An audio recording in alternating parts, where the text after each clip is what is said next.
For decades, New Delhi's political conflicts have had a fixed address, Jantar Mantar.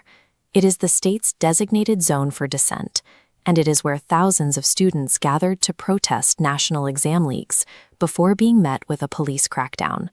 While those demonstrations grew, the central government remained silent inside the parliament. Despite the unrest just blocks away, official business, including the introduction of the delimitation bill, continued as usual. Even the opposition hesitated, fearing that the Aam Aadmi Party was already steering the youth movement for its own ends. The Congress leadership initially kept its distance from the Jantar Mantar crowds.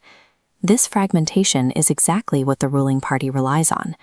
By keeping opposition groups isolated in predictable protest zones, the government can effectively wait for the news cycle to move on. On July 21st, the mood changed at the home of Mallikarjun Kharge. Rather than holding a celebration, Kharge chose to cancel his birthday event to signal solidarity with the students detained the day before. It was during this meeting that Rahul Gandhi issued a new directive to his MPs. They were told to abandon the traditional demonstration at Jantar Mantar entirely. Gandhi's new target was far more sensitive: 7 Lok Kalyan Marg. He ordered a direct, unannounced march to the heavily fortified residence of the Prime Minister. By bypassing the state's sanctioned protest grounds, Congress forced the conflict out of a manageable corner and directly into the executive's high-security perimeter. The move caught the Delhi police and intelligence units off guard. Officers were left scrambling to establish cordons as Congress leaders arrived at the Prime Minister's gates. As the news broke on television, the alliance widened. Akhilesh Yadav immediately mobilized his own MPs to join the blockade, merging 2 of the government's biggest rivals in a single physical space. The group presented 3 demands: an immediate debate in Parliament, a formal statement from the Home Minister, and the resignation of Education Minister Dharmendra Pradhan. This coalition presence at the PM's doorstep ended the government's ability to treat the paper leak crisis as a localized street issue.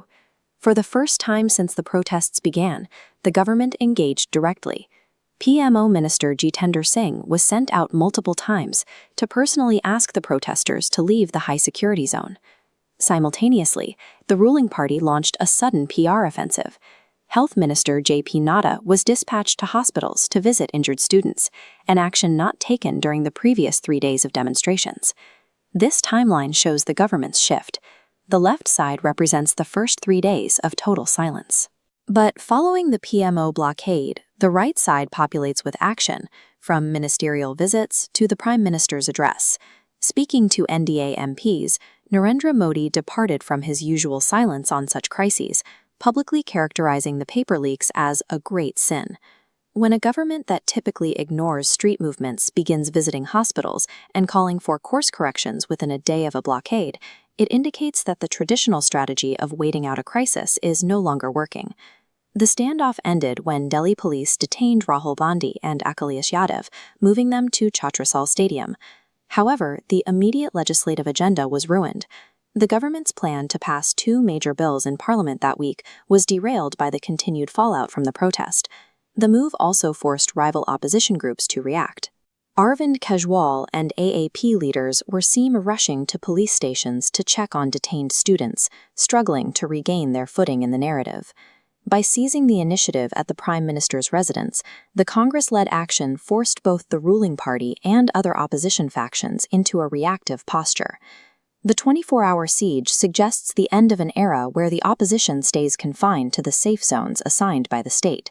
By taking the fight directly to the PM's doorstep, Rahul Gandhi has signaled a move toward a more aggressive, unannounced style of politics. The government can no longer rely on the distance between the streets and the halls of power. They are now facing an opposition willing to bring the crisis directly to the center.